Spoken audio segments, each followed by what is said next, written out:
Hello, and welcome to a very special episode of the Kahless Society. I'm your host, enterprising young Starfleet officer on my first assignment to venture boldly into the unknown, Derek, joined by my friend and co-host, the Borg Locust, who's about to assimilate my consciousness into the collective and leave my wife a widow. Tim. How you doing, Tim? Hive consciousness sucks, but other than that, pretty good. What about you, brother? I'm doing all right. It was a very painfully slow week, except for when it wasn't. And we also had fun this week going to the Dollop twice. Yeah, that was the not slow bits. Yeah, it was a whole lot of fun. We went to the show. Both stories were really fucking good, and I hope one day we can cover both stories, because they're both insane. Most of the episodes of the Dollop are like that level of insane. Yeah. Damn, they have that many stories that are that insane? Yeah, I think they're in the 600s. They've had like 680 or so of stories just like that. Anyways, Tim, what are you drinking? So tonight I am drinking Strawberry Blonde from Nothing Else Left Brewing. I think you bought this when we went back in September, right? Yeah, I think so. And then back again to Mi Campo Tequila. It's a Blanco, 100% agave, and 40%.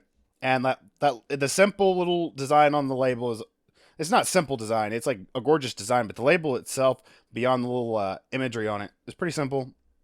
Bottle's pretty simple too. Oh yeah, I just took a closer look. That's actually metal as fuck. So Derek, what are you drinking tonight, brother? Oh, what am I drinking tonight? I got some stuff that you gave me. I got the Baron Jaeger. I love Baron Jaeger. The honey liqueur, 35%. It is just alcoholic honey. That's what it is. It is honey with alcohol in it. Fucking exactly. It's actually very good. I enjoy it very much. And this one is for my sipper. I got Heirloom Rustic Ales, taking the auspices. It's the sour with what kind of fruit? I don't remember either. All I remember is I really fucking hated it. It tasted like an IPA to me. Wait, no, that's not the IPA. No, they both taste like IPAs. The Fruity Pebbles one and that one tasted like an IPA. Yeah, I'm not looking forward to the Fruity Pebbles one. I thought it was going to taste like Fruity Pebbles or like really fruity kind of thing. You don't even get the Fruity Pebbles part of that in the IPA taste. It just tastes like an IPA. So this is Heirloom Rustic, taking the auspices, 5.7. It's a 1 pint can. Beautiful artwork. Beautiful. A bunch of... Oh, yeah. Heirloom, nothing else can be said about them. Their artwork is fucking amazing. It blows it out of the park every time. Yeah, holy shit. It's just birds. I love birds. It's burb. Burb. Yeah, so this is supposed to be a sour with fruit. Don't know what to expect. But yeah, we'll go for it. Hey, you want to do the rules? Yes, I almost forgot that. Rule number 1, every time there's a random alien name that Derek just throws out, sip. Rule number 2, every time our main character personally saves the day, we're going to take 3 sips. And then every time a new enterprise is introduced, we're going to do what, Derek? We are going to take a shot. Speaking of shots. Cheers. Ross. This is the real accurate history of today's subject. This actually happened in real life. In the future. In a different timeline. No, it's our timeline. It's in the past. It happened. Okay, then I don't understand anything about this timeline. Yeah, we live in the 24th century. It is the 24th century right now. And everything's actually fine. Like, Earth is a paradise. Everybody's happy. Poverty doesn't exist anymore. We don't even have money. We don't need it. Yeah, in this setting, humanity has reached... This story is about the great examples of what humanity can be at its best. And what we have the potentiality to do if we only have the collective will to do it. And we can make it a reality.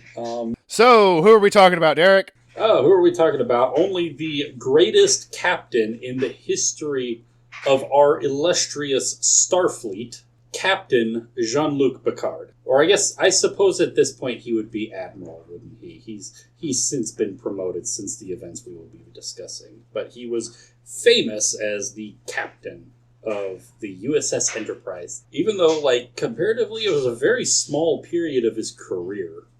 He was only captain of the Enterprise for 8 years. He had a 40, 50-year career.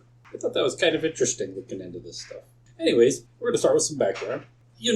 basic human history. The broad strokes.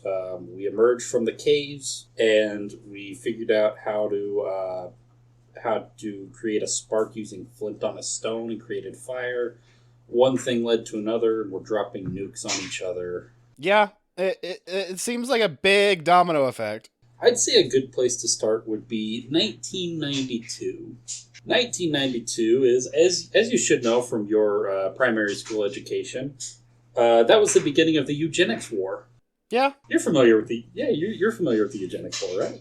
Straight up, I know nothing about actual Star Trek and all that shit. So, okay, all right. So the eugenics war began in 1992. It was a 4-year-long conflict that was started by a genetically enhanced warlord, the first genetically enhanced human being, a man named Khan Noonien Singh. Khan Noonien Singh, that's it.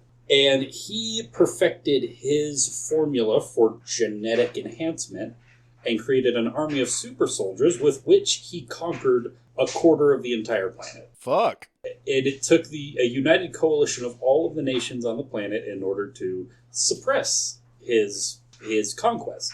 He was eventually defeated, and he and his surviving followers hopped on what was called a sleeper ship, which was one of the earliest forms of human interstellar travel. And basically, before we had faster than light travel, what we had to do was get onto a ship and put ourselves in cryostasis sleep so that we could just sleep through a journey that would potentially take hundreds of years to get to another star system. Yeah, I'm familiar with the concept. Yep, he left behind an Earth that was devastated by war.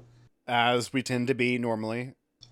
Now, according to the official sources, the war killed 37 million people. These same sources also claim that only 11 million people died in World War II. So I think the people who wrote Star Trek had a little bit of problems with numbers. Yeah, just a little bit. So extrapolating that, we can assume probably hundreds of millions of people died in this country. Sounds about more accurate. Yeah. In the aftermath of the eugenics war, humanity, we continued to develop space travel, like space travel technologies, but it was kind of slow going because humanity wasn't in a really good spot after the eugenics war. Most of humanity isn't good after cataclysmic wars that I would if you call it a eugenics war, I'm sure it's going to involve way too many fucking parts of the world to not devastate us. Yeah. So we were having some progress technologically, but as a society, we were in a lot of ways regressing. Poverty was epidemic, even in the so-called former first world. I would have never guessed. Yeah. I mean, here in the U.S., we developed these. They had such a problem with unemployment and homelessness that the federal government in the United States stepped into a lot of cities and confiscated a square mile of land in the city in order to just take homeless vagrants and the unemployed and throw them in there to forget about, because there were so many of them that it was causing public health issues. That sounds like something we would actually do in real life. Yeah, and these areas became, I think they were called sanctuary zones or something like that. By the year 2024, the issue had become such, these places became so overwhelmed with poverty and overcrowding that people were just dropping dead in the street from illnesses that just weren't going untreated. People were starving to death without even being seen. It eventually boiled over until eventually in the sanctuary zone in the city of San Francisco, very famously, there was an event called the Bell Riot, where the people of this sanctuary zone basically rose up and took the federal authorities that were running it hostage and forced them to basically set up this was at the time when the internet was still, compared to today in the 24th century, the internet was still relatively new and it's still kind of primitive. They used this early primitive internet in order to basically this was basically like their only lifeline out to the rest of the world.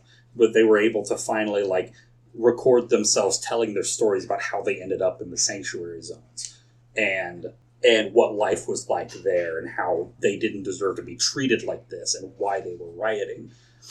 And these messages got out and started like this, this was kind of considered the symbolic first step on the long line of like the social changes and reforms that would eventually lead the firm establishment of the values of what would, through twists and turns, become the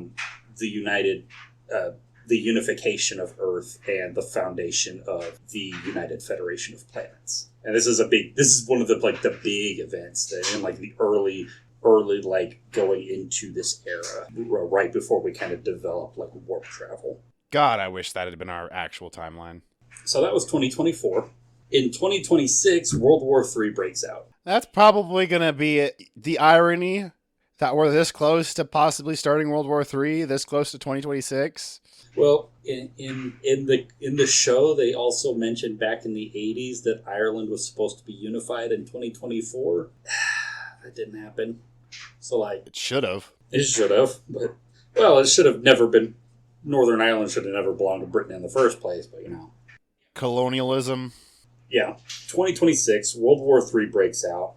It lasts for 27 years. Fuck. And results in a nuclear... It results in a nuclear exchange that kills hundreds of millions of people and devastates Earth's ecology. Is that you adjusting their numbers, or is that what they say it took? They say tens of millions.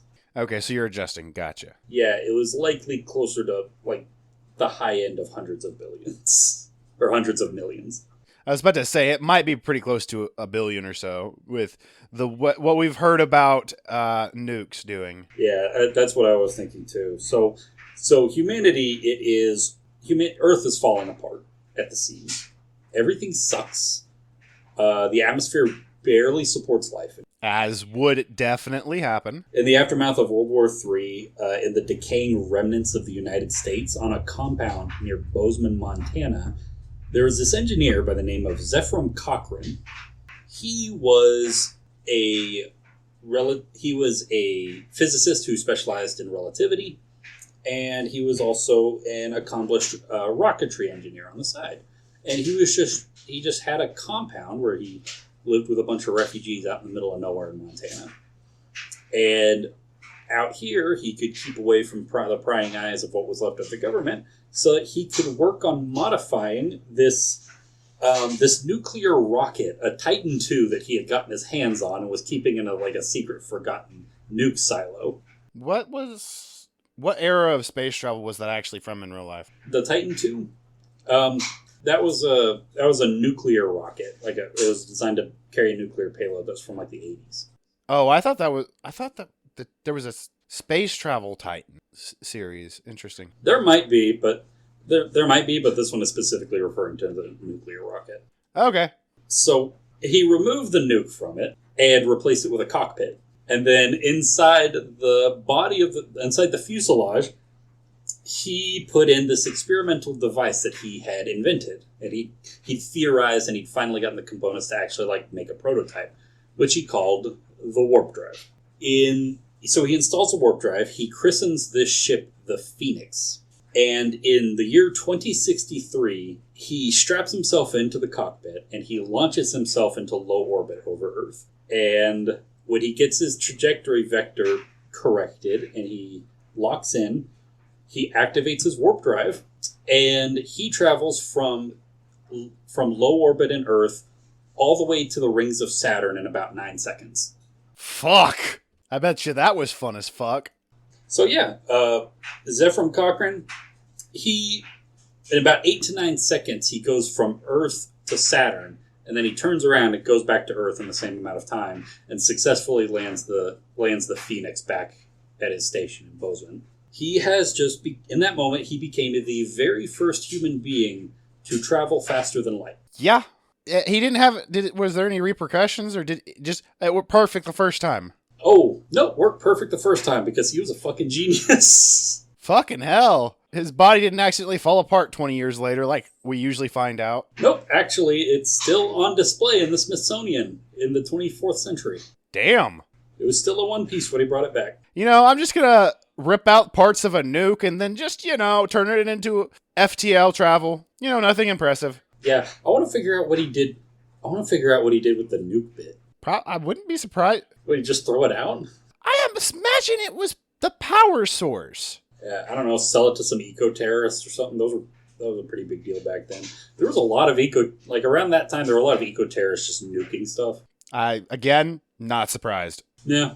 So, his little experiment did not go unnoticed. No shit. For a couple centuries by this point, Earth had been monitored by a race of extraterrestrials called the Vulcans. Ah, here comes the Vulcans. The Vulcans had various different research craft in orbit around Earth for much of our modern history, just kind of observing us and seeing what was going on.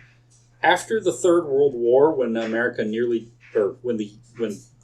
species nearly destroyed itself with nuclear fire, and it looked like we were kind of just on our way out, they kind of were just like, all right, well, this one's a lost cause. Let's pack it up, leave them to their fate. And they were just about to leave when their research station picked up warp signatures that were not theirs, coming from Earth. It was the Phoenix. It was Zephram Cochrane's ship, and they were like, "Wait, what the fuck? What the fuck? What's happening? What's happening? What's going on? This shouldn't be happening." because this is less than a decade ago. This species had nearly committed collective suicide, and it looked like they were just a decaying husk that was on their way out, and were just going to die soon. There was no reason to believe that they would progress any further than this, but we did. We did. Out of the ashes... Somehow... Yeah, out of the ashes of... By somehow humanity continued. Sorry, I didn't mean to interrupt you. I was trying to make that one-liner. Our species, which had risen out of, like a phoenix, had risen out of the ashes of nuclear war, and had taken the next step into interstellar space travel. We were still advancing at a rapid pace technologically, despite the fact that we were holding a gun to our hands, gun to our own collective head, and just pulling the trigger repeatedly. And so the Vulcans were like, "Oh, these people have potential. We just need to get in there and help pull them out of the mud. We can't." We need to get the little bonking stick that says, "Don't be stupid, stupid." Yeah, and to be fair, it did work. They showed up, this Vulcan ship showed up in Bozeman. It landed in Bozeman on Zephram Cochrane's compound. And they stepped out. They gave their little hand thing. And Zephram Cochrane went from being the first faster-than-light human being to the first ambassador of humanity to an alien race. That would be sick as fuck Hey, I just turned this nuke into an FTL drive. Now I'm an ambassador. Oh, yeah, and, so this introduces the human race to the galactic community, and now we are under, the kind of the stewardship of the Vulcan people. And the Vulcans, they're pretty smug. They're pretty full of themselves. They kind of see us as, semi-primitive monkeys that they're kind of helping, drag up into sentience. I always read them as, autistic coded. I wouldn't say autistic. The Vulcans have a philosophy of pure absolutist rationalism, and they believe that emotions, even though they have emotions, they believe that emotions interfere with rational thought, and so they have practices of meditation where they intentionally suppress their own emotions, good and bad. And so that's why they kind of come off like this, is they're intentionally suppressing their own emotions. Interesting. But they do kind of have this smug, holier-than-thou sort of approach to humanity, but they do genuinely help humanity bounce back from its darkest era. So with the help and guidance of the Vulcans, humanity is able to recover fully from nuclear war, it furthering developing space travel with the help of Vulcans. And eventually, the United Nations expands and subsumes all of the various different national governments of humanity into a single democratic government. And this government is founded intentionally and directly on the ideals of the preservation of sentient rights, of equality, of inclusion, of diversity, and of the ultimate goal of the scientific progress and expansion of human potential. Yeah. A complete 180. And this is in the span of like a human generation. From nuclear war to this. Yeah. Humanity begins to, they have their sleeper, or they now have like fast and light travel, but they're kind of being cautious with it at first, mostly because the Vulcans want them to be cautious. So they start setting up colonies on like the moon, on Mars. They kind of start to expand out to like the moons of Saturn, kind of setting up colonies out there. But we're kind of sticking to our own solar system here. So we're kind of staying within our own like backyard. Yeah. But when humanity, within just a couple generations ago, was on the verge of just absolute extinction, and now we've created almost very close to a perfect society in a matter of just a couple generations, and everybody in the human race is really super excited about the prospect of expanding our knowledge even further, expanding the potential of what... We've created a society on Earth that is not concerned with material things. We are concerned with, above all other things, the expansion of human potential. The abstract concept of making people better than they were just through the incorporation of new ideas and new peoples and new experiences. And humanity is collectively driven by this just deep ideological like drive of like this yearning of the soul to go out and explore the stars, to find new races of people to meet and to interact with and to understand, not to conquer, not to exploit, not to commit genocide upon, just to get to know them. Do you see why I love Star Trek so much? Because every time I watch Star Trek, it's like I'm injecting hope right into my veins like heroin. Yeah, and we know that even if some kind of results like this happened, like similarly in like real life, there's no way in fucking hell it would go this perfectly. Yeah, of course there are problems. There are even problems like in the show. Like, of course, there's always going to be problems in the show. Like in the actual practice of this setting, because there wouldn't be any conflict otherwise. But like there's still corruption still pops up. Ego still drives a lot of people. Power is still something that a lot of people still crave. It kind of comes with the domain of this scientific advancement. But the institutions of the human race and the collective will of the general human population is pointed in one direction, and that direction is progress and equality and understanding. And that is so... It just makes me happy. It just makes me... When I imagine a world like that, it makes me a little proud to be human. And then I look at our own world, and I just... Fuck, dude.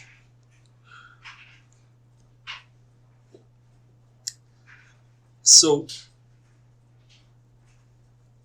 in this desire to reach out to the stars and expand our horizons, the United Nations issues a charter for the foundation of a new exploratory mission, an organization that is not a military. It can be armed, but its sole direct purpose is the exploration of the stars. They establish its headquarters in San Francisco, and they christen it Starfleet. Hell yeah. What year is this? This is the year 2130.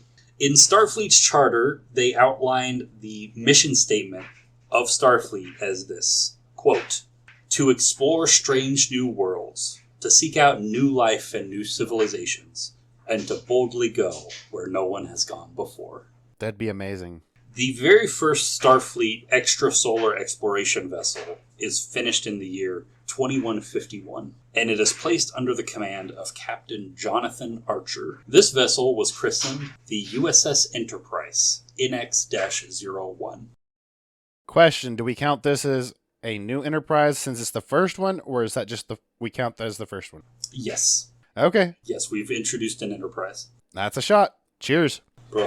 Later on, after this Enterprise would be decommissioned, it would be reclassified as the USS Enterprise-A because there would be 4 more after this one. Through the Enterprise's first mission, which was a 4-year-long exploratory charter, Captain Archer becomes, frankly, probably one of the most influential figures in all of human history. Damn. He becomes Earth's first great spaceborne explorer, and he also becomes Earth's first prominent diplomat in, interstellar politics. Hell yeah. During his exploration, he would negotiate a peace between the 2 warring races called the Tellarites and the Andorians. And after negotiating a peace between these 2 races, he would...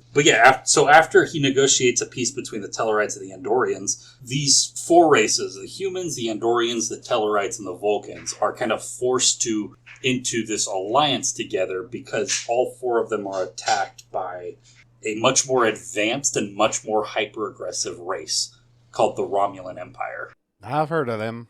Yeah, it turns out they didn't know this before because the Romulans were really kind of isolationist and secretive until this point. Question, were you meaning names of races or alien names as given names? Names of races. Okay, so we need 2 sips because you mentioned the Vulcans, now the Romulans. And the Andorians and the Tellarites. So that's 4, sorry. I was going through thinking you were meaning given names. I'm not going to get into a lot of given names on this one. Yeah, so the Tellarites, the Andorians, the Vulcans, and the humans were forced to join in a military alliance in order to fight back the Romulan Empire. And with Captain Jonathan Archer at command, they stomped the Romulans so fucking hard that they went back to being isolationist. Fuck the Romulans. Frankly, fuck the Romulans. But oh yeah, fun fact. It turns out the Romulans were... They didn't know this until this point, but the Romulans were actually a long separated cousin. At some point in Vulcan's history, a big population of Vulcans left their home planet and founded and settled themselves on a new planet, and they eventually evolved into the Romulans. Damn. And so they were cousin races. The Vulcans adhered to a philosophy of emotional asceticism, where they just absolutely rejected emotion outright, whereas the Romulans fully embraced and fostered the most violent and aggressive emotions that they possessed. That was kind of the separation in their ideologies. Interesting.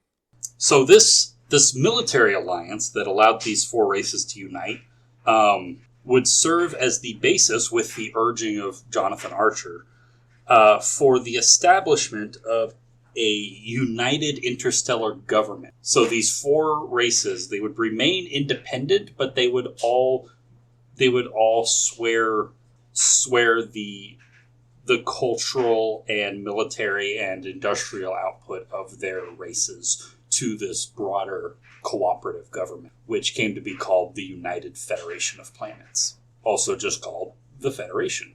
And Starfleet went from being the exploratory fleet of the United Nations of Earth to the exploratory fleet of the United Federation of Planets, and became this broader, multiracial, multicultural project to take the ideals that the Federation of Planets was founded on and take it out to the stars and introduce themselves to the neighbors.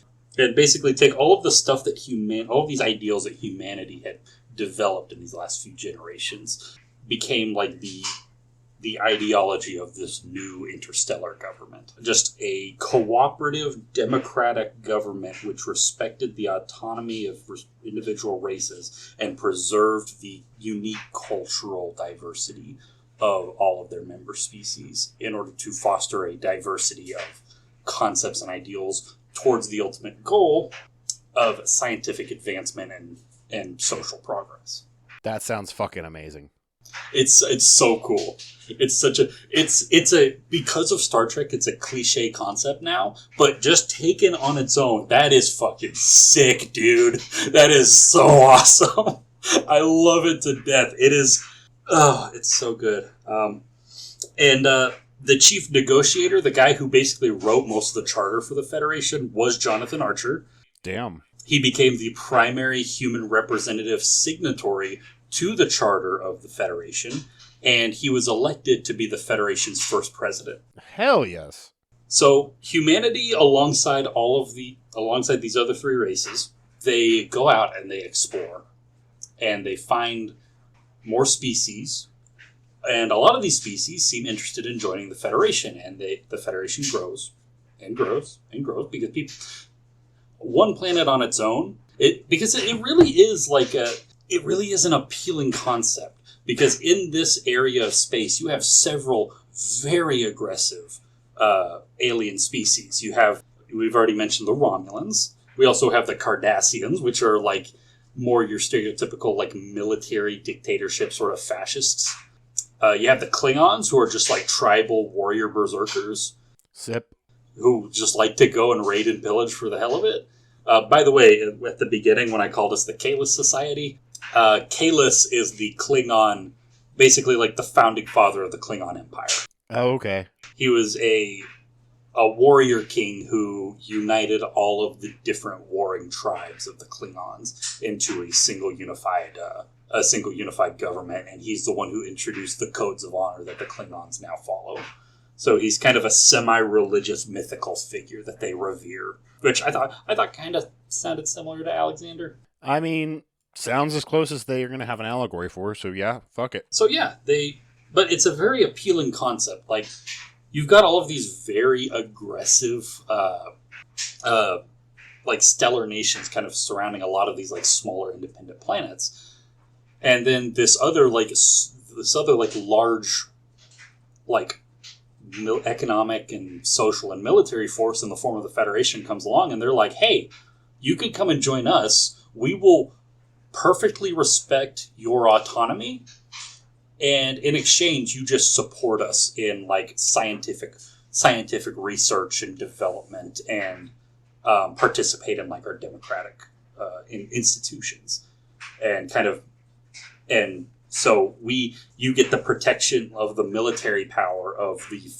United Federation of Planets, and you also get the benefit of taking in all of this disparate and various scientific research in order to advance your own species' progress. It sounds like it's a win, absolute win overall. Yeah.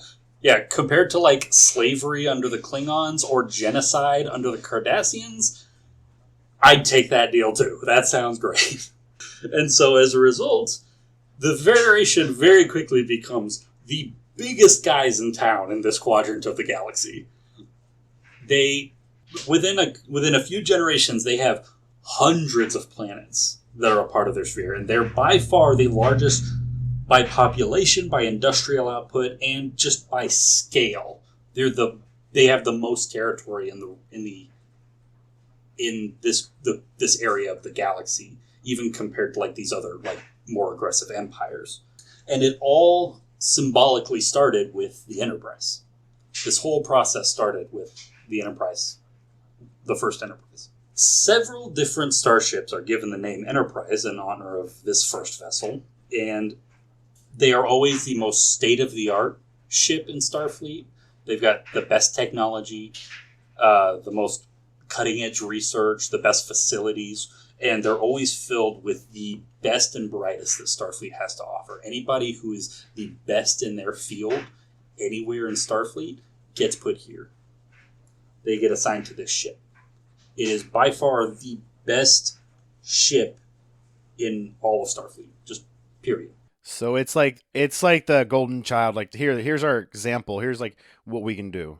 Yeah, pretty much.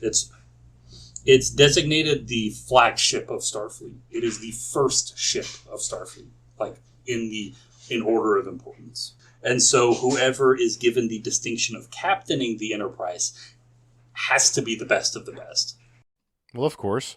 And that And that's almost pretty much exclusively who has captained the Enterprise through its entire all of its iterations.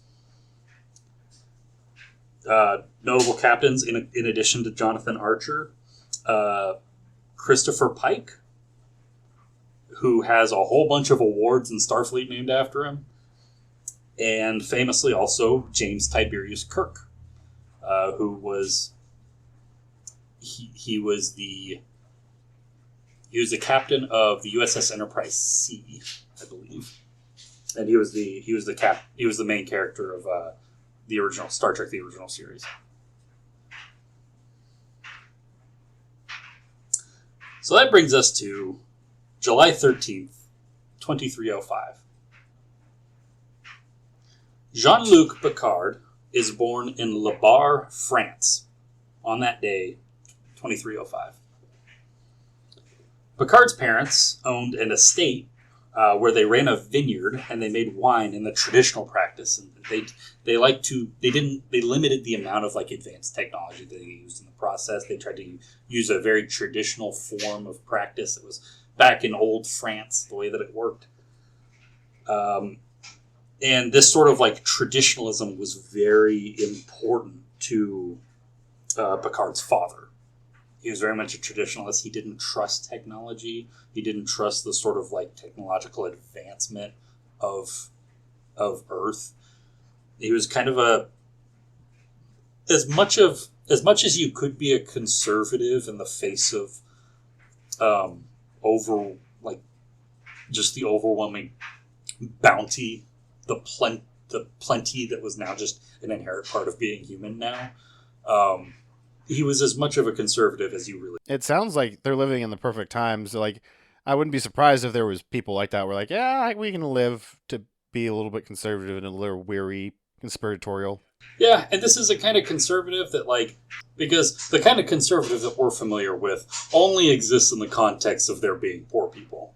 Yeah. You have to be not poor in a society full of poor people in order to be conservative. Yeah. And in this case, this is a different kind of conservative because the poor people don't exist anymore. Nobody's poor anymore. Everybody has enough. And everybody lives the life that they want to. So he lives the life that he wants to, and his concerns are more just the abstract ideas that maybe this technology is taking something away from us, which is a little bit more understandable. But his own son is kind of put the lie to that a little bit. Just the life of his own son. Anyways, Picard was very close with his mother, and he has a lot of very fond memories from when he was a young child with his mother. He didn't ever notice what was wrong with her. Was she sick? Well, she suffered from pretty severe bouts of psychosis. Oh, damn. And it eventually led to her death by suicide when he was 10. That sucks. And at 10 years old, he was the one that found her body. Oh, fuck. Yeah. I can't imagine finding anyone's body, let alone finding one of your parents' body. Yeah, it's a testament to the quality of mental health treatment in this society that he was able to go as far as he did with that kind of background. Picard showed signs of being very deeply intelligent from a very early age. Even as a young boy, he had an interest in a variety of different topics, from history to physics to literature. He would always have a special passion for archaeology, though. That's what his great passion always was. Later on in life, he would have a real crisis, life crisis, deciding whether he wanted to be a Starfleet officer or if he wanted to go into archaeology, because he knew that he would be overwhelmingly happy being an archaeologist. And despite the fact that he did ultimately choose to be a Starfleet captain, he still continued his interest in archaeology as a side hobby. And even as a Starfleet officer, he would write and publish academic papers on archaeology, and which made him a very prominent figure in the field, throughout the Federation, despite the fact that he wasn't actually academically trained in archaeology. So you can He was a man of many tricks. It sounds like he had a lot of opportunities. As sounds like would be the norm with a society like they were able to achieve. Oh yeah, every person has the opportunity to do literally whatever they want with their life, and once they decide what that is, they're provided with the tools to be able to do it. That's just the standard expectation right off the bat, just for being alive. That's what you get. That's what you start out with. Damn, I would love that. Anything beyond that is a bonus, but that is just the baseline standard for life in the Federation. Doesn't that sound great? It sounds like a fucking dream. So his interest in science and his wanderlust gave him an interest in Starfleet pretty early on, which brought him into his conflict with his father when he was a teenager, because his father wanted him to inherit the family vineyard and carry on these traditional cultural practices that the family had been preserving. Damn inheriting. Yeah, and so it was with a lot of yelling and gnashing of teeth that he went and he applied to Starfleet, and he entered his exams. Fuck you, Dad. I'm going to be a space captain. Yeah, and he failed his exams. Oh, damn. He didn't get into Starfleet the first time. And his dad was like, yeah, that figures. It's just a sign. You should stay here and work the vineyard with me. Do what you're supposed to. So he went and he did the exams a second time, and he passed this time. Hell yes. Hell yes. And obviously, he didn't fail the first time because of, a lack of intelligence or anything. It was probably a combination of his own hubris, he even admit it's a very common aspect of his. He talks a lot about how I was a real fucking idiot when I was a kid, honestly. Yeah, I was way too full of myself. Who wasn't? Fair, but he was in a league of his own. He almost dies over it at one point. Holy shit. Yeah, we'll talk about that in a second. It is gnarly. But yeah, he gets into Starfleet Academy. He graduates at the top of his class with a bunch of distinctions. He is well remembered by basically all of his professors. Remember him as a stellar student with a good head on his shoulders. And he leaves. His name is still on a lot of records in the academic, as schools will have postings of whoever holds the record at the school for different events and things like that. As should be when you're that big baddity ass. Yeah, his name's on a bunch of those. Shortly after graduating and being placed on his first assignment, Picard would get into a bar fight with a Nausicaan, who are a race of pirates. They're basically a pirate species. That's a sip. Yes, it is. And he gets into a bar fight with a Nausicaan, and he should have known from the get-go that a Nausicaan wouldn't play clean. And this Nausicaan comes up behind him and stabs him in the back. Damn. Now, when I say stab him in the back... Dirty Bap Stagger, literally. Yeah, when I say stab him in the back, I don't mean it just went into his back. He stabbed him with what was to a Nausicaan, it was sized like a knife. To a human like Picard, it was practically a sword. God damn. It pierced through his back, ripped through his ribs, the back of the ribs and the front of the ribs, pierced his heart, and came out the front. Sounds like you just fucking murdered the guy. In a different time and place, yeah, he would have just fucking died on the spot. But this is Starfleet in the 24th century. And he got medical attention. He did nearly die, but they were able to get the knife extracted and get him a replacement heart. So he lives the rest of his life with just an artificial heart. Bro can just get his heart replaced. His first major assignment as a junior officer was aboard the USS Reliant, where he became noteworthy both for his leadership ability under stress. They liked putting him in charge of away teams down to hostile planets and things like that because he knew how to keep his cool in situations like that. And he also had just a deep instinctual knowledge of how to manage a starship and how to live on a starship and how to run all of the technical aspects, all of the scientific stuff that you have to know in order to keep a starship going. It's said that he was able to, just by hearing the hum of the ship, able to detect a misalignment in the warp drive by a factor of like a few micrometers. God damn, he knew his shit. So because of his just raw, unfiltered competence, he would rise very quickly through the ranks of Starfleet, and eventually he would be promoted to lieutenant commander and assigned as the helmsman of the USS Stargazer. In the year 2333, the Stargazer was attacked, and the captain was killed, which forced Picard to take command.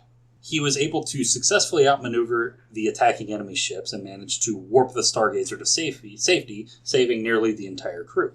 For this, he was promoted to captain. That's 3 sips. Ah, yes, it is. You said saves the day. And he was promoted to captain at the age of 28. I'm guessing that's pretty young for a captain. He was the youngest captain in the history of Starfleet, and still is to this day. Nobody's beat him. God damn. Yep. And he would keep command of the Stargazer for 23 years. Wow. For context, he was captain of the Enterprise for 8 years. As commander of the Stargazer, Picard would become the first human to encounter a race. You really need to watch Star Trek because these guys are so fucking funny. A race called the Ferengi. That's a sip. Yes. So, how do I describe the Ferengi? So you know how under capitalism, we pretend that things like community and public service and altruism and things like that are like in like valued aspects of like the human experience that we value in our society, when in reality our entire society is built around profit. Yes. Ferengi society consider all of those things to be inherently immoral. Well, of course.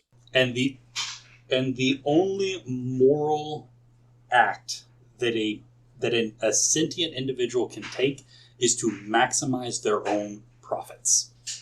So it sounds like they're just doing what humans are actually doing in real life, but not spouting bullshit about it. Yeah, they're honest capitalists. Where a human capitalist would make platitudes about like, yeah, I really want to help the community. I really want to serve humanity with my wealth. I want to give back. And it's obvious to everybody that that's just absolute bullshit. Ferengi don't beat around the bush. They explicitly state, if you do anything altruistic without the intention of being paid for it, that is a utter violation of every sacred doctrine and code that our race holds dear.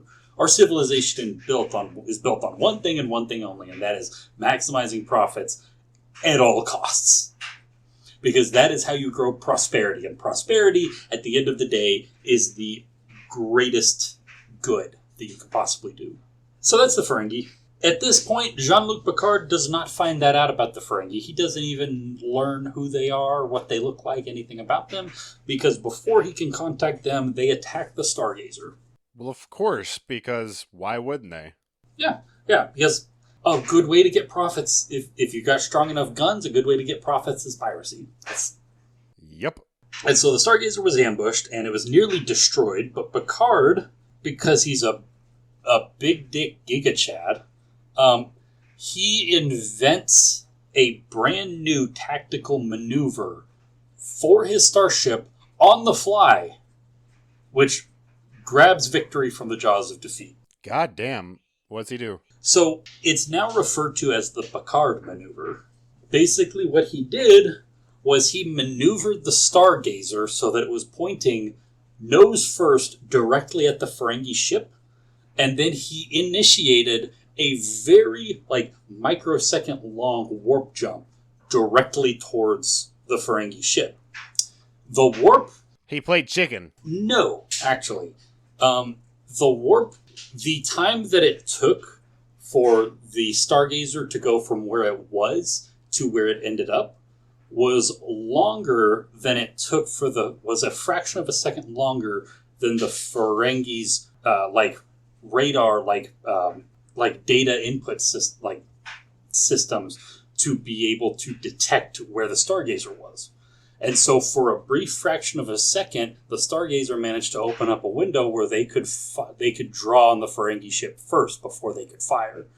Because the Ferengi fired at the ghost signature of where the Stargazer was a second before. Ah, okay. They leapfrogged the sensors. Yeah, basically, Picard leapfrogged the sensors and utterly annihilated the Ferengi ship. But at that point, the Stargazer was so badly damaged that the entire crew was forced to flee on escape craft, on shuttlecraft. And they ended up just kind of drifting through space for a couple weeks until they were rescued by a passing Starfleet ship. So that counts as him saving the day, right? Yes, absolutely. 3 sips. So we haven't even gotten to the next generation yet, and this guy's already like one of the coolest characters I've ever heard of in sci-fi. So Picard would he'd have a few different assignments that he'd bounce around between for a couple years until Starfleet was able to find a suitable and appropriate new posting for him, because he was, by this point, he's now kind of one of the most famous and like well-regarded officers in all of Starfleet. And just recently, the USS Enterprise C was just decommissioned. It was a little outdated. It was a little small for what they wanted for their flagship, and so they built a whole brand new Enterprise that was about twice the size of the old Enterprise. It could hold a crew complement of about 2,000, including their families, which was a relatively new development in Starfleet. They had just developed it to a level where they could, where Starfleet officers who were assigned to a ship could bring their families along. And this new Enterprise, the Enterprise D, was kind of the cutting edge of that. That sounds like a shot. It is a shot, actually, yes. Cheers. Prost. Also, something interesting that comes up a lot of times in Picard's story that he makes. This was actually kind of a controversial feature that they put on the Enterprise D that was a lot of people kind of laughed at it, thought was a really dumb idea, but for some reason ended up making it into the final designs of this version of the Enterprise. It was a feature where the top, you know how the Enterprise looks. It's like the saucer, and then it's got like the bottom fixture where the two port and starboard engines are on the sides. The saucer section could disconnect from the lower section, and so like the lower section, they could take all of the family, all of the families of all of the Starfleet officers, and send them over to the lower section that could get out of the way, and then all they'd be left with was the saucer section, which was a whole hell of a lot, which where most of the weapons were, and it was a whole hell of a lot more mobile and maneuverable than with the other part of the section. And so it could be used kind of in a pinch to kind of get a little bit more maneuverability out of an engagement if they found themselves against like a hostile ship. And so they decided to bring on Jean-Luc Picard as the first captain of this brand new Enterprise. And he's offered the position, and he accepts the role in the year 2363. So he takes on the 4th Enterprise. Yeah, this is the 4th Enterprise. When he gets on board the Enterprise, he would personally handpick his senior staff, including breaking with typical Starfleet practices of seniority by selecting relatively young officers who had caught his eye, which, was kind of understandable for him because he became captain at the age of 28. He sees a lot of merit in the concept of bringing in younger people to be in command. I mean, he proves that younger people can do good, so... Yeah. Also, the showrunners really wanted, like, young, sexy people to be, like, their main leads in the show. Is another big reason. Yeah. So, for example, Geordie LaForge he basically jumped, like, 2 or 3 ranks in order to be made the chief engineer of the Enterprise. Natasha Yar was selected as a security officer, but she dies at the end of season 1, so don't worry about her. Sorry, spoilers for anybody who hasn't watched this show from the 1980s. And of course, very famously, his second in command, his first officer, was Commander William Riker, who is my all-time favorite character in all of Star Trek. I love Riker to death so much. There were two decisions that end up causing like a little bit of a kerfuffle in Starfleet, like over his decision to include these two choices. The first was that he selected for his tactical officer to be this guy named Worf. Worf is a Klingon. Okay. Which is one of those like barbarian, like a member of like the Klingon Empire, the barbarians, the honor-driven like warriors who fight everything that moves. Gotcha. This was very controversial because Worf was the very first Klingon to ever be accepted to Starfleet Academy. God damn. Yeah, and he has a really cool story. I like him as a character. He has a really cool story. His father was the commander of a garrison at like a Klingon, like a small like Klingon outpost in the middle of nowhere, which was attacked by like a different race, and his entire settlement was wiped out, including his parents. And so when Starfleet heard about this, they sent their own ships out to kind of investigate, see if they could help anybody. And the only survivor they found was this young Klingon baby, kind of just sitting in the midst of this burning rubble. And so one of the enlisted men on board the ship that responds, he's an enlisted in Starfleet. He's a Russian man. He's from Russia, and he takes in Worf and adopts him as his own son.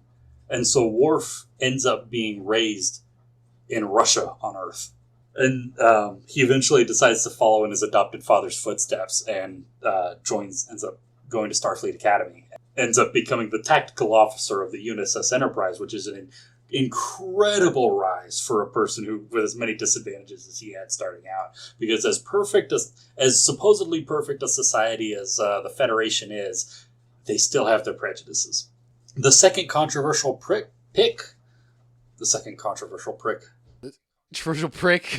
I was about to make a joke about that. At the start, this guy was kind of a prick, but he got a lot better very quickly. Lieutenant Commander Data. Data. I've heard of him. Data was his second officer, and Data is the first android to ever be accepted to Starfleet Academy. And probably was also the very first truly sentient android. Maybe. We're not sure. All we know is that when he appeared, he was the only sentient android that anybody knew anything about. There might have been ones before him. We're not sure. But yeah, this would start a big debate in Starfleet over whether, as an android, he should be considered a sentient being in his own right or property of Starfleet. If you're sentient, you're your own human being. That's the thing, though, is that not human being, obviously, but you know what I mean. You're your own person. Yeah, Picard would actually have to represent Data at basically like a military tribunal where they had to decide whether Data was a person or not. Whether he was a person or not, because an officer from Starfleet, who was a researcher, came by and wanted to basically kill Data and dissect him to find out how he worked so that they could advance their knowledge of cybernetics. And Picard had to argue before like a military tribunal in favor of Data's sentience, and was successful, and basically set a precedent that artificial life, if it demonstrates sentience, should be considered sentient and do all of the rights of sentient life. What's that? What's the test we have in real life for if you cannot see the other person, and it's supposed to be us be able to tell, not be able to tell if they're like robots or whatever. Like if you can't tell, like you're separated by a screen. That's supposed to be like a test or whatever. I know what you're talking about. I have no idea what it's called. I don't remember the name of the test either.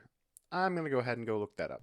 But yeah, Data would pass that with flying colors. Like he demonstrated all of the characteristics and trademarks of sentience. Any of his quirks that were kind of attributed to his artificial, like the artificial nature, or like even like some people said like the lack of a soul, was kind of understood to be a condition of just the fact that he didn't have a lot of the same senses that humans did. It's the Turing test.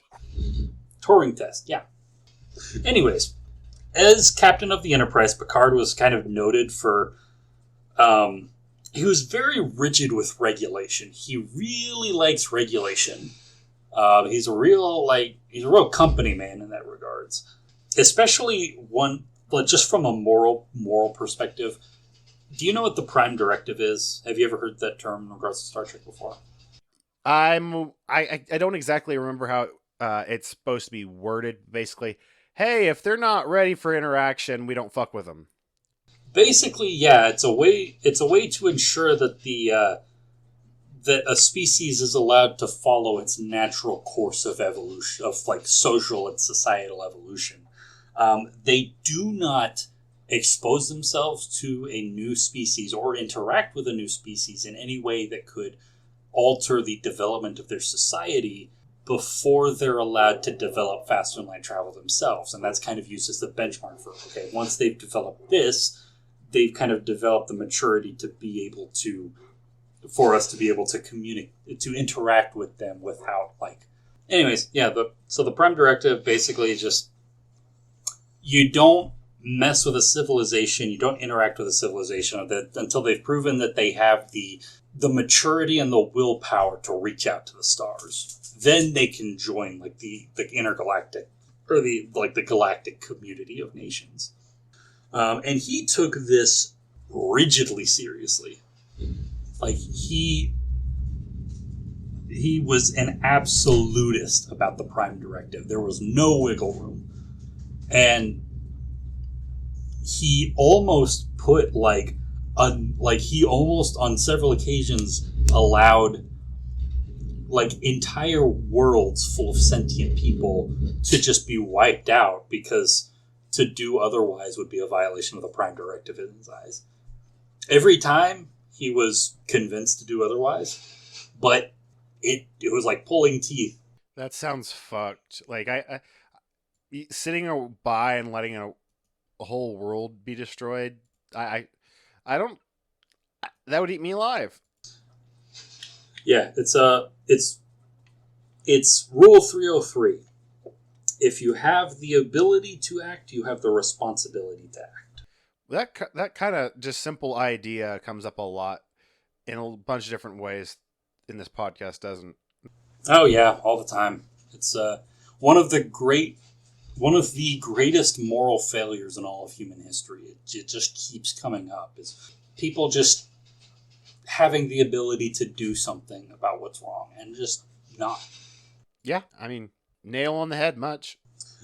So yeah, he was a hard ass with the rules, and he firmly believed that, at least when he first got to the Enterprise, he firmly believed that you don't get close to the people under you. The people that you're in charge of, they're not your friends, they're your underlings. They're your responsibility. Your goal is to direct them and guide them to the best of your ability, and leave them to make their own friends. You're not their friend. You're their commander. That's his approach to it. And he softens on that a lot. He becomes very close with everybody in his bridge crew, especially like after Natasha Yar dies. It becomes like a big deal to him to like really start to kind of try to get close to the people on his bridge crew, because he comes to kind of realize that to lead people, you have to know people. And to know people is to love them. That's kind of his approach. Yeah. I didn't do that intentionally. I got that phrase kind of amended from Ender's Game. Have you ever read Ender's Game? I haven't read it, but I've watched the movie, and I heard it. While it wasn't like a bad adaptation.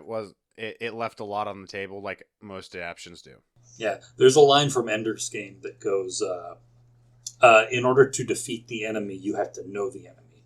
But to know the enemy is to love the enemy. I mean, yeah. But yeah, he was, when he first got there, he was a real hard ass, had a stick up his ass.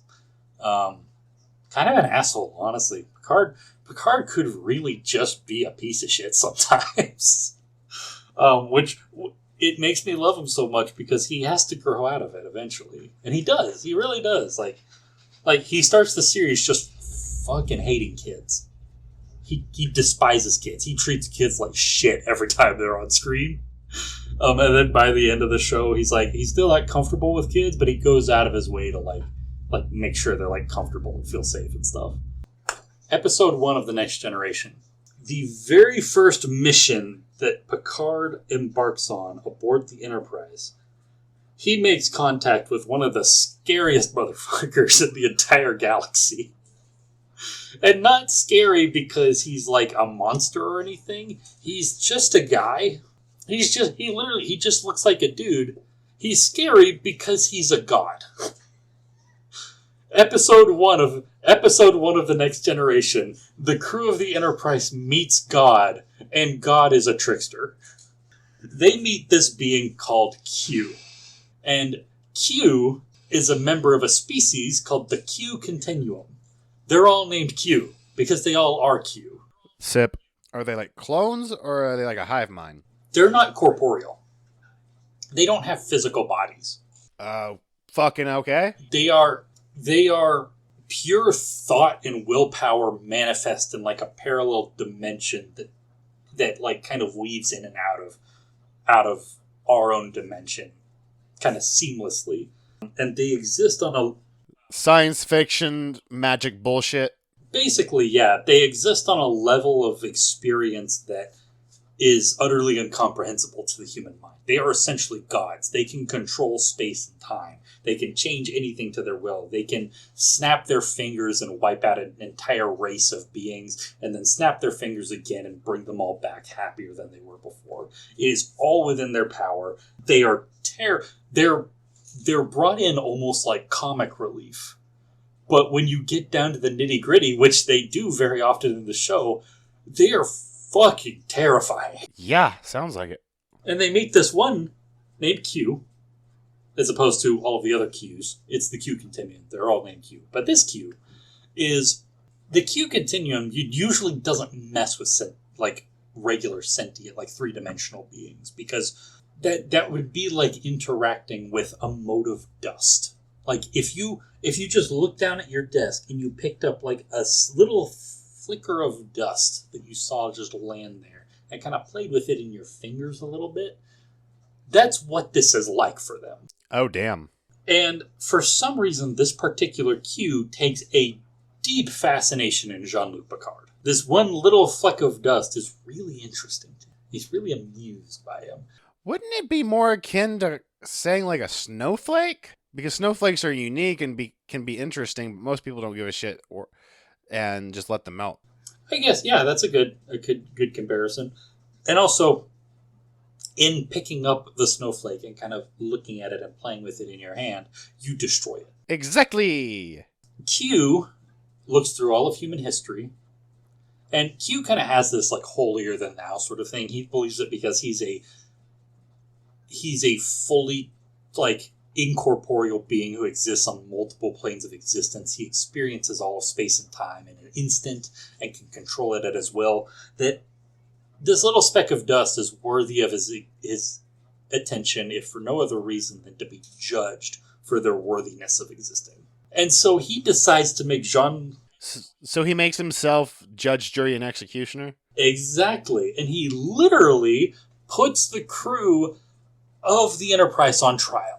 Fuck. He zaps them to this recreation of a past event that apparently actually happened, according to Q, in the aftermath of the nuclear wars, of like the nuclear exchange of World War III.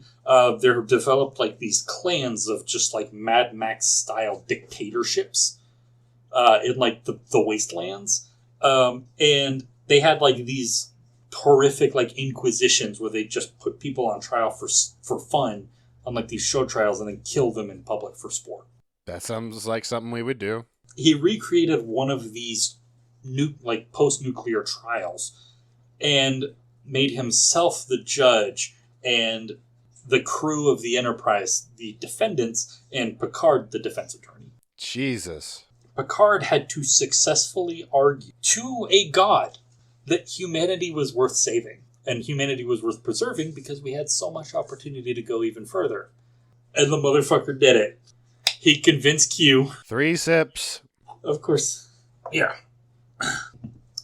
This would not be the last time that he and Q would be a constant thorn in Picard's side for the rest of his life. Well, of course, he's a trickster god, essentially. They like fucking around. Yeah, Q just keeps popping up over and over and over again just to fuck with Picard. And it all started in episode 1, season 1. In one later encounter, Q would transport the entire Enterprise across the galaxy, literally to the other side of the galaxy in a fraction of a second, just to put the Enterprise directly in front of a ship belonging to a race of a civilization that they hadn't encountered yet, called the Borg. Ah, the Borg. That's a sip. Have you heard that term before, the Borg? I've heard of it, and it's the hive mind one, right? Yes. The Borg are not a species. The Borg are a collective consciousness encompassed by billions, possibly trillions of independent minds all connected in a singularity. And their main... Can we take a second to talk about it as like a sentient being, how hellish it probably would be to be a part of a hive mind? They actually explore that in the show. People have strongly mixed feelings about it. There's one case where like they bring a guy out of the collective and basically like reteach him to have individuality, and he is so like disgusted by what has been done to him and he feels so violated by it that he agrees to sacrifice himself in order to, like, by going back to the Borg with a virus in his brain so that he can upload it to the Borg hive mind and destroy them. That happens once. Also, there's another instance where they have an entire community of former Borg who have been broken away from the collective hive mind, but still have a semi-hive mind with one another in like this small commune. And they still crave the close intimacy of being, because to them being a part of the hive mind felt like being part of, like, it basically felt like they had meaning, they had purpose, they were literally part of something bigger than themselves. And when they were broken away from that, they felt incomplete and they felt isolated and alone, and they craved like the deep absolute intimacy of being like one-to-one connected to another person's mind. So it goes, they explore it from a few different angles. I mean, there are a lot of like ways you can have it as a benefit and as a detraction. It's hard to. Overall, I'd say the Borg are a net negative because they want to they don't really have a sense of culture, which is a big thing in Star Trek. Culture and science are intertwined. You require culture alongside science in order to create human progress, because without philosophy and belonging, a sense of identity and things like that, your science becomes monstrous, and then without science, all of your culture becomes superstitious and destructive. It's kind of a symbiotic thing. The Borg represent absolute science without any culture, and it is a nightmare for everybody involved. Yeah, I think everything I've heard about them kind of gets that across. Yeah. So Q transports the Enterprise across the galaxy, millions of light years away from the Federation, and just plops the Enterprise right in front of a Borg ship. And when I say ship, I don't mean ship. It's about 50 times the size of the Enterprise. Oh, good God. And it's shaped like a cube. they call them Borg cubes because the Borg don't have any sense of aesthetic, and so their ships are purely practical, and so they form them into the most efficient shape that they have for their purposes, which is a cube. And so it's just a big fucking mechanical cube flying through space.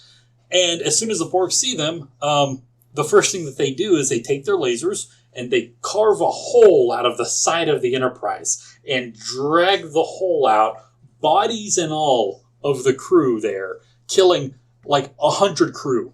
Goddamn. Just in one fell swoop. And just suck it out. And then they take it back into their ship to analyze. Well, of course, because that's what you do.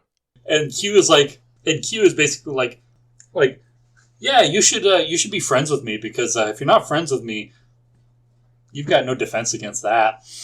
That's not how that works, but fuck it. So eventually Picard basically berates Q into sending them back, and but this is the first time that humans had ever interacted with the Borg and survived. Wow. There'd been a few other cases of like missing Federation ships that had kind of just gone missing and they didn't know what happened to it. It turns out they were assimilated by the Borg. But this is the first time that anybody had survived an encounter with the Borg and were able to tell the Federation, holy shit, look at what's coming. And they did, in fact, come for the Federation. No, a hive mind wanting to expand, coming for the Federation? I'd never. A year later, in 2366, the Borg launched their first invasion of the Federation. Within a day, they destroyed a Federation colony and abducted everybody on the planet and assimilated them into the collective. The Enterprise was the first ship to intervene, and in the ensuing battle, Picard was abducted, and he was assimilated into the Borg. Oh, fuck. He had technical knowledge of the defensive fortification, the stellar defensive fortifications of the Federation. And so the Borg suddenly knew all of the tactical and strategic secrets of the Federation. Ooh, fuck, that's not good. And also, Picard just had a really good brain, and so they turned him into basically like a locus node that would organize like the drones. And they used like the fast calculating power of his brain to like basically like force him to become a commander of like the drones of the of this cube. And they gave him the name Locutus of Borg. That's what he was known by as a part of the greater collective of the Borg. Yeah, because they have an amazing sense of naming. So using his knowledge, the Borg were able to circumvent the Federation's strongest defenses, and they launched an attack on Earth directly. Wow, ballsy. In the ensuing, the sector that a task force of Federation ships were sent out to confront the Borg cube. 39 Federation ships, which is all that they could get on such short notice. They were the closest ones that were within range to intercept the Borg cube. 39 Federation ships against one ship. Wow. At a sector called Wolf 359. This became known as the Battle of Wolf 359. The Borg destroyed all 39 Starfleet ships. Oh, goddamn. Over 20,000 people were killed. Yikes. But after clearing out all of these ships, they would approach Earth and were just about to attack Earth, the capital of the Federation, and assimilate the entire population. The Enterprise showed up, and an away team was able to get onto the Borg cube, and they were able to free Picard. They were able to disconnect him from the hive mind. Yay! But before they freed him, they used his connection to the hive mind to upload false data into the cube. Basically like conflicting data entries that for like the automation of the cube systems that caused a catastrophic failure of its like central power supply. And so after they escaped from the cube, it basically just exploded. It self-destructed. Nice. And that's how the Enterprise saved. Basically, does not compute, just explodes. Yeah, and so that's how the Enterprise saved Earth from being utterly destroyed. Distinctly, though, not Picard. Picard had to be saved. This event is probably the single most traumatic event in Picard's entire life. I mean, no shit. From this point forward in the series, it's an explicit character trait that, like, his personality is a little bit off because of having experienced this. He's a little weird now. Yeah, you would be. Especially because he's usually a very calm, collected, thoughtful, level-headed, and above all things, very compassionate. He's a very compassionate person. He cares about people. Unless they're Borg, and then he becomes a fucking genocidal maniac.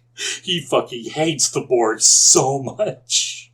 I mean, out of all the people who should be genocided, maybe the Borg should be? Maybe. But here's the thing. They will establish several times in the series that people who are assimilated into the Borg can be saved. They can be pulled out of the hive mind. They can be pulled out of... No, like... The people themselves shouldn't be genocided. Like, we should try and save the people, but... Oh, no. Picard just doesn't believe that. Even though he was saved from the collective, he doesn't believe people can be saved from the collective. He sees a Borg, and the Borg needs to die. There's no ifs, ands, or buts. The person who makes up that drone is now dead, effectively, to him. Well, that's kind of hypocritical and shitty of him. Yes, and that is a major character flaw, which keeps fucking causing problems all throughout the series. Over and over again, it keeps causing problems because he keeps trying to kill people who don't need to be killed because they happen to have leftover augmetics from when they used to be Borg. It's one of my favorite character traits about him because it's one of his great flaws, and even that. The fact that it's a flaw, it's still like a sympathetic flaw. Like, you understand where it comes from, even though... It's like a PTSD trauma trigger. Yeah. And that's like a heavy theme with it. He has, like, extreme hyper PTSD from having his mind assimilated into a hive consciousness and then being used to kill 20,000 members of your organization and then being pulled out and expected to resume life as normal. Yeah, no, that fuck you up. So later on, Picard and the Enterprise would encounter the Borg again, and they, through a bizarre chain of events, would end up capturing a Borg drone, which they would successfully disconnect from the hive mind. Okay. Yeah, they would disconnect him, and they named him Hugh. His name is Hugh. Okay. Picard thought that his idea was that Picard should upload, or that the Enterprise should upload a virus into his brain, into his augmetics, and then send it back to the Borg. Like old boy from before. Yeah, the same thing that they did to him, except this time it would be a suicide mission. What, did the other old boy survive? No, this is the one I was talking about before. This is the one I mentioned. No, oh, okay, so this is the same guy. Okay, gotcha. Yeah. They did do the same thing with Picard, though. That's how they beat the Borg the first time. Was they uploaded a virus to the Borg cube through Picard's augmetics and then took him out. But Picard just wanted to use this drone as a suicide bomb, basically. The problem was, everybody else on the bridge crew and everybody else on the Enterprise was like, oh, this is a human being. Yeah!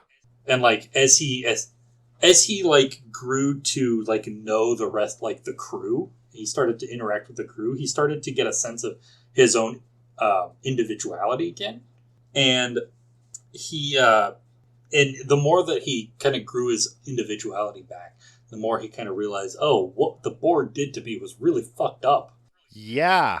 That was really screwed up. That shouldn't have, like, I hate the Borg. I don't want to go back. But Picard just keeps being like, no, you're going to go back. You're going to kill them. I'm going to... You are a drone. You are not a person anymore. You are a drone. You have been murdered, and now I'm going to use your shambling corpse as a suicide bomb to destroy these monsters. That's fucked up. In that moment, Hugh says the phrase, I am not a drone, which is a big deal and makes Picard pause because this is the first time that he ever used the pronoun I. Ah.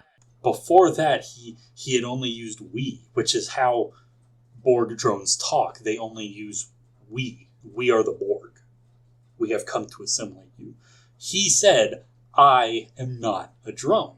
And that made Picard pause and realize, oh my God, this is a person I'm talking to. What am I doing? And so he was like, oh shit, no, we can't send you back. No, that you'll just fucking die. You'll be reassimilated and then you'll die with the rest of them. And then he was like, actually, I want to go. I want to kill those fuckers. Damn. Picard learns his lesson, and then the guy was like, yeah, fuck it. I'll just go commit suicide. Picard learns an important and valuable lesson about the value of human life and second chances, and then the show writers immediately tell him, no, fuck you. I always had a problem with that episode. It took me a little bit to really analyze and be like, it's a bit of a strange message to be sending with your writing, isn't it? So yeah, the Borg would continue to be a pretty big problem for the Federation from that point. Some of it had to do with Picard later on, but it would mostly be dealt with by other main characters that I'm not going to get into today.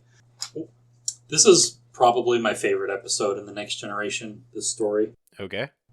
So one time, the Enterprise is flying through space, heading towards a new mission, going on a new quest. And they they discover a probe that's powered down and is just floating through space. It's an alien probe. They don't recognize the design. So, they get curious. They're scientists. They're explorers. They're curious. It's worth the risk to find out. So they bring it on board, and they turn the thing on. And doesn't end well, does it? As soon as it turns on, a particle beam shoots out of it and blasts Picard right in the forehead. God damn. He falls back and passes out. When he wakes up, he is on a strange planet, wearing strange clothes, surrounded by strange aliens that he does not recognize. These people are a part of a community called Resic. They are the Resicans. And they recognize him as one of their own. And when he starts asking about, where is my ship? How did I get here? They look at him like he's crazy. Like, you're where you've always been. You were born in this village. You grew up in this village. You've always been here. And he gets frustrated and irritated. And he starts trying to find ways to try to contact the Enterprise, to get back to the Enterprise. Like, how did I get here? Who are you people and why am I here? He is at this for 5 years.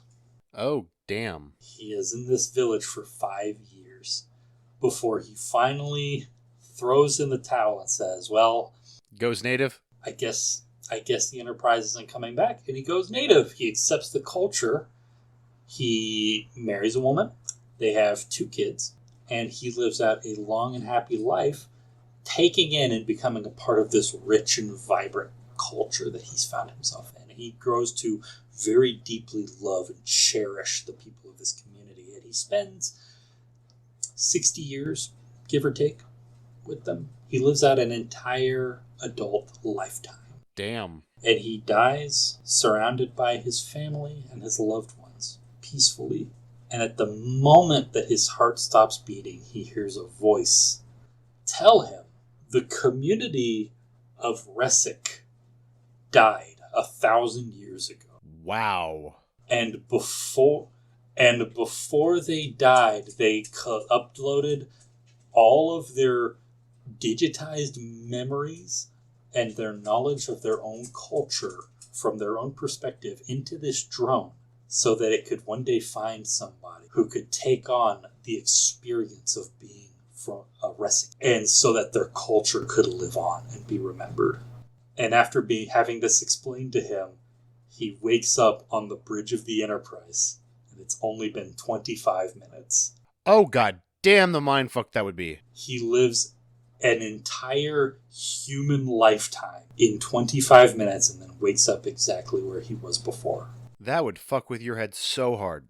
While he was a Resican in this probe memory, he learned how to play the Resican flute. And it became a very important part of his daily life, his daily routine. He practiced his flute, and it was an important part. He'd play it at feasts and festivals and culture and gatherings and It was a very important part of like the Resican culture. And when he awoke, the pod that had shown him these memories shut down, and it opened up, and all that was inside, besides all of the now dead machinery, was a Resican flute. Ah, damn. And so from that point onward, that Resican flute, which he was for the rest of his life, he'd play it daily. He would pick it up from his desk and he would play a tune on it just to remember. It became his utter, absolute most prized possession. Yeah, I can imagine. After being mind fucked like that. Yeah. Isn't that a crazy fucking story? I remember watching that episode and just when the episode ended, I just had to pause it and just kind of sit there thinking for a few minutes. Just, wow, what the fuck? So, in the year 2371, the Enterprise was disabled in a battle over the planet of Viridian 3. Yeah, so they entered an engagement on the planet of over the planet of Viridian 3. The Enterprise was disabled, and it ended up crash landing on the planet. Most of the crew survived, but the ship was completely destroyed. Also, some other stuff happened. It was a very bad movie. It was not a very good.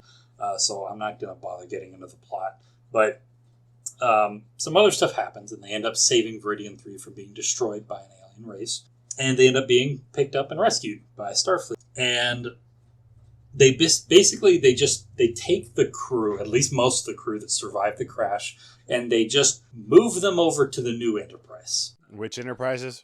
The USS Enterprise E. So that's a shot. This is the most recent one. That is a shot. What else? Cheers. In the year 2379, the Senate of the Romulan Empire. So the Romulans, basically think of them like, what if elves were Romans? I mean, that's honestly what it sounds like. Yeah. And that's basically where Romulans. So they have a Senate, and this Senate is in session when in the Senate building on Romulus, and in a fraction of a second, all of them suddenly are vaporized. Every single senator, every representative, every person who runs the Romulan state is suddenly in the blink of an eye dead, and nothing is left of their bodies. What the fuck happened? It was a coup. There was this mysterious figure by the name of Praetor Shinzen. And Praetor Shinzen just appeared out of nowhere. They have no idea. From the Federation's perspective, no idea who this person is. Never heard of him before. All of a sudden he appears. He has a super weapon that just wiped out the Romulan Senate in one fell swoop. And now he has control of the Romulan state and is now threatening to use this weapon against the Federation. Wow.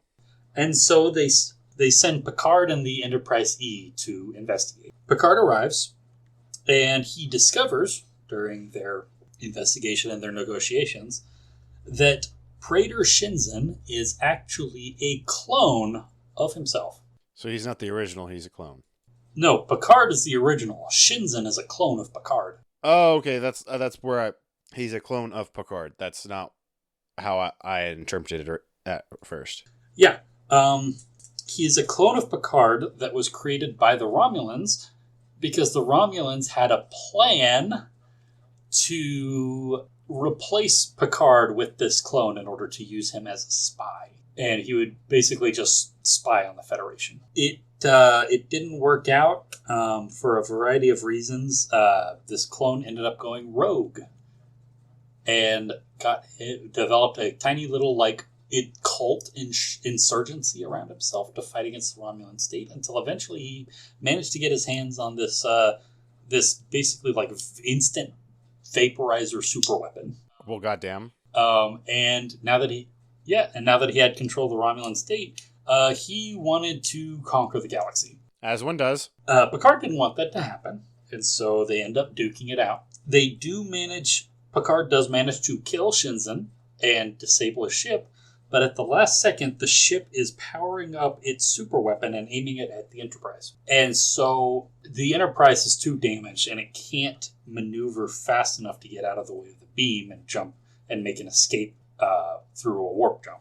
And so instead, what ends up happening is that after killing Shinzen, Data forces Picard to beam back to the Enterprise and leave Data behind. And Data points a phase blaster at the engine core of Shinzen's ship and shoots it, which detonates it and destroys the entire ship along with Data. And Data dies. So Data dies. Data, by this point, was one of Picard's closest friends. I mean, if you've been together that long, you better goddamn well be close friends. After this, Picard, over his entire career, Picard had been offered numerous offers for promotion to Admiral. And he had refused all of them because he did not want to leave the life of an explorer.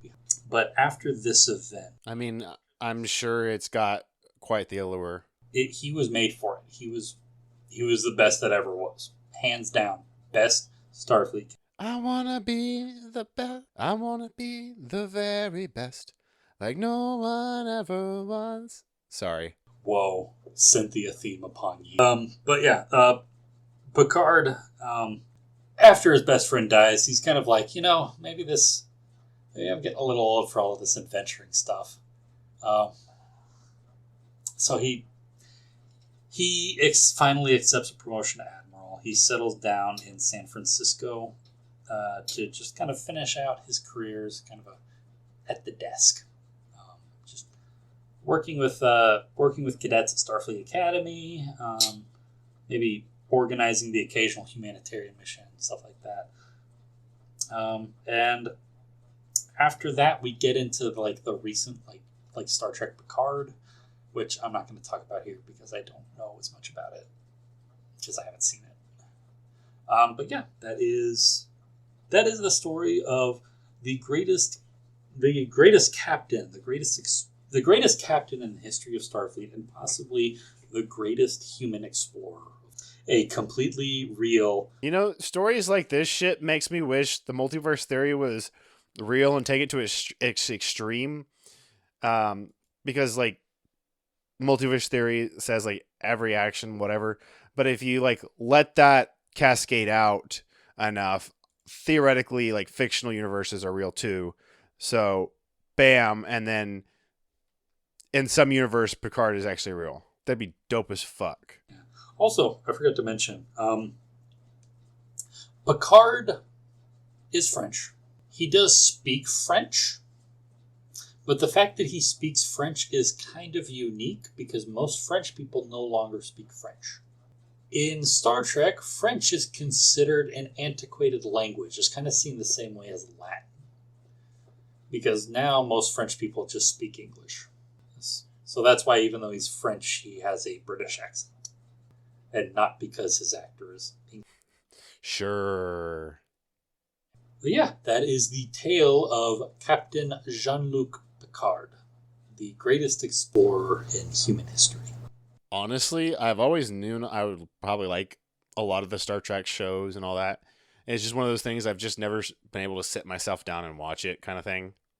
There's a lot of stuff I know I'll like that I just haven't sat down and watched it. Yeah. Yeah, it's... Season 1 is a slog. I'm not gonna lie. Natasha Yar is it's the best thing that the Next Generation did was getting good in Season 2. Because the only good thing about Season 1 was Natasha Yar, and they killed her on the last episode of Season 1. So, it's real good that they got good, because otherwise that would have been a failure of a show. But, boy, once you get past Season 1, it gets really good. It's such a genuinely, good, thoughtful, intelligent show, except for the Native American episode. Isn't there, a whale episode, too? Or am I thinking of something else? I bet that sounds familiar. I bet they have, a whale animal. Well, it's a time... I heard, there's, I don't know if it's Star Trek per se, but there's, and I don't know if it's, the one with Picard or not, but it was, there's a time travel episode where, whales left Earth or something like that, blah, blah, blah, blah. I don't remember that, no. I'd have to look. I don't know enough to actually describe it. But I know there's one of the major sci-fi shows, there was an episode involving travel back in the past and whales. I think there was an episode where they had an analogy for whaling using like a spaceborne like creature, but not one like specifically about whales. I don't know if it was leaving Earth, but like there was a time travel aspect and a whale episode. That's what I remember. And I didn't watch it, but like, I got to do some Google real quick. Star Trek: The Next Generation is just a really fucking good show. It's just really good. And even season 1 has its moments. Like that first episode, like episode 1, season 1 with Q, kind of dog shit. It's not a very good episode. It's a very bad first introduction to Star Trek. And Q is kind of convoluted sometimes. But it does have its moments. Season 1 has its moments, and then when they bring back Q later, he has its moments again. I think it's one of the movies. It seems to be The Voyage Home, Star Trek The Voyage Home. Interesting. Yeah, I haven't seen all of the Star Trek movies. I've seen the last one where Data dies with the Picard clone, and it was all right. It wasn't great. To save Earth from an alien probe, Admiral James T. Kirk and his fugitive crew go back in time to San Francisco in 86 to retrieve the only beings who can communicate with it, the humpback whales. That's why I haven't heard of it. Why I haven't seen it is because that's one of the original series, not The Next Generation. I have not watched the original series or any of them with Kirk. Ah. But yeah, we should watch The Next Generation sometime. We definitely should. The only Star Trek I have actual experience with is the reboot movies. Which doesn't do those characters justice, let's be honest. I wouldn't really know enough, but like I've heard that, yeah. My dad was like, these suck, but still went and watched like all 3 of them in the theater. Well, he had to make sure they all sucked. That's the thing. Because every man like your dad, every man who has your dad's personality, it's like it's a train wreck kind of situation. He loves being right, but he craves the feeling of being wrong sometimes. You're not wrong. No, here's the thing. Your dad is an open fucking book. I can read him so well. That's why I like him. I do genuinely like your dad. And your mom. They're both great. They're lovely people. So yeah. Picard. We finally did this episode. Sounds like a dope ass. We've talked about this as an April Fool's episode for at least 2 years now. Yeah, I think I've talked about doing this episode since like the very beginning of the podcast. And now it's finally here, and that was a bit of a hoot. I really enjoyed that. Hell yeah. Now we get to look forward to the trauma that's going to be the Waco episode. Oh, fuck. Why? God damn it. Oh, jeez. You thought it was a good idea. You know what? You know what? Fuck you. You do all of these like right-wing siege episodes. I'm going to do the Donald Trump episode. Sure. Yeah, we're going to do the Donald. Let's see if you actually have the mental fortitude to do it. Well, you got anything else for the audience before we go, Derek? No. Happy April Fools. So where can they find you, Derek? They can find me on Blue Sky at Visigoth. The O is 0. I'm doing a lot of trench crusade posting recently. I'm about to start painting up a new warband. I'm really excited about it, so I'm going to be posting a bunch of shit about it there.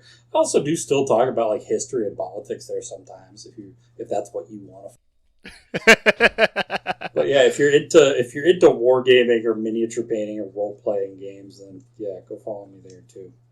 Tim, where can they find your stuff and all the good stuff?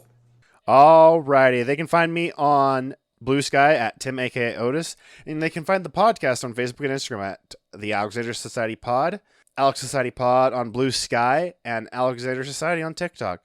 If they have enjoyed what they've listened to, they can give us a rate review on their streaming platform of choice, and we will see them next time. Bye, y'all.